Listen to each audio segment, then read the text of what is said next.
ஹாய்மா, என்னோடய ஸ்டைலில் மட்டன் பிரியாணி எப்படி செய்கிறதுன்னு பார்ப்போம்மா.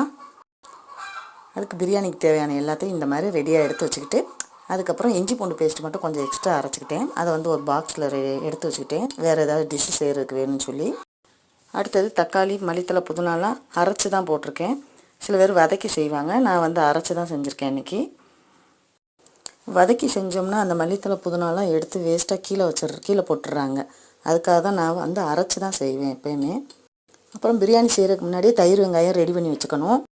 பெரிய வெங்காயத்தை நீளமாக நறுக்கிட்டு அதை வந்து நல்லா தண்ணியில் அலசிடுங்க. அதுக்கப்புறமேல் தயிரும் உப்பு போட்டு தயிர் வெங்காயம் ரெடி பண்ணிங்கன்னா சூப்பராக இருக்கும். அப்புறம் முட்டையும் வேக வச்சுக்கிட்டேன். இப்போ நான் குக்கரில் தான் இன்றைக்கி செய்ய போகிறேன். முதல்ல குக்கரில் நெய்யும் எண்ணெயும் ஊற்றிருக்கேன். ரீஃபைண்ட் ஆயில் தான் ஊற்றிருக்கேன். ஊற்றிட்டு அதுக்கப்புறம் பட்டை, கிராம்பு, லவங்கம் இதெல்லாம் போட்டு நல்லா பொரிஞ்ச பிறகு அதுக்கப்புறம் பெரிய வெங்காயத்தை குட்டி குட்டியாக ஸ்லைஸ் பண்ணி வச்சுருக்கேன். அதையும் போட்டு நல்லா வதக்கிக்கணும். நல்லா பொன்னிறமாக வர்ற வரையும் வதக்கிக்கோங்க. அதுக்கப்புறமேலாம் இஞ்சி பூண்டு போடணும். இஞ்சி பூண்டு பேஸ்ட்டு அதோட பச்சை வாடை போகிற வரைக்கும் நல்லா வதக்கிக்கணும். அதுக்கப்புறம் 3 பச்சை மிளகா தான் போட்டிருக்கேன். நான் காரம் கம்மியாக வேணுங்கிறனால 3 தான் போட்டிருக்கேன். நீங்கள் உங்களுக்கு தேவையான அளவு நீங்கள் போட்டுக்கோங்க. அதுக்கப்புறம் மல்லித்தலை புதினா வந்து ஒரு பேருக்கு கொஞ்சமாக போட்டிருக்கேன். அதுக்கப்புறம் அரைச்சி வச்ச பேஸ்ட்டையும் போட்டேன். இப்போ பாருங்கள் நல்லா எண்ணெய் பிரிஞ்சு வந்துருச்சு. இந்த ஸ்டேஜில் நம்ம வந்து பொடி போட்டுக்குவோம். பிரியாணி பொடியும் வத்தப்பொடி மட்டும்தான் போட்டிருக்கேன். நான் இன்றைக்கி மல்லிப்பொடிலாம் போடல, பிரியாணி பொடி போடுறதுனால. நல்லா அந்த பொடியோட பச்சை வாசனையும் போகிற மாதிரி நல்லா வதக்கிக்கணும். இப்போ கறியை போட்டுடலாம். நான் அலசி எடுத்து வச்சுருக்கேன் கறி, மட்டனு, அதை தான் போட்டிருக்கேன். அதையும் போட்டு நல்லா வதக்கிக்குவோம். இப்போ தேவையான அளவு கொஞ்சமாக உப்பு போட்டுக்கோங்க. இப்போ கறி வேகிற அளவுக்கு தண்ணி ஊற்றிக்கிட்டேன்.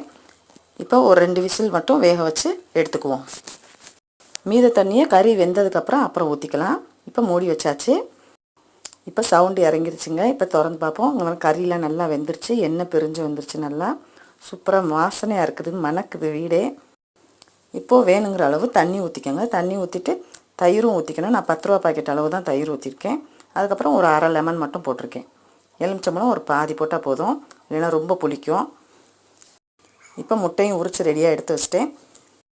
இப்போ தண்ணி நல்லா கொதிச்சிருச்சு. இப்போ நம்ம அரிசியை போட்டுடலாம். இப்போ டேஸ்ட்டு பார்த்துக்கோங்க. டேஸ்ட்டு பார்த்துட்டு மூடி வச்சுருங்க. உப்பு உரப்பெல்லாம் கரெக்டாக இருக்கான்னு பார்த்துக்கோங்க. இப்போ ஒரு 5 மினிட்ஸ் நல்லா ஸ்பீடாக வைப்பேங்க அடுப்பை. அதுக்கப்புறம் 5 நிமிஷம் சிம்மில் வைப்பேன். திறந்து நல்லா ஒரு கிண்டி விட்டுட்டு 5 நிமிஷம் சிம்மில் வைப்பேன். அந்த மாதிரி வச்சோம்னா அடியில் பிடிக்கவே பிடிக்காது. இப்போது பிரியாணி ரெடி ஆயிடுச்சு. அப்புறம் சைட் டிஷ்ஷாக ஒரு சிக்கன் கிரேவி மட்டும் வச்சுருந்தேன். அந்த வீடியோ உங்களுக்கு ஏற்கனவே நான் அப்லோட் பண்ணியிருக்கேன். இதே மாதிரி நீங்கள் ட்ரை பண்ணி பார்த்துட்டு எப்படி இருந்துச்சுன்னு கமெண்டில் சொல்லுங்கள். இந்த வீடியோ பிடிச்சதா லைக் பண்ணிக்கோங்க, சப்ஸ்கிரைப் பண்ணிக்கோங்க. ஓகே, பாய்.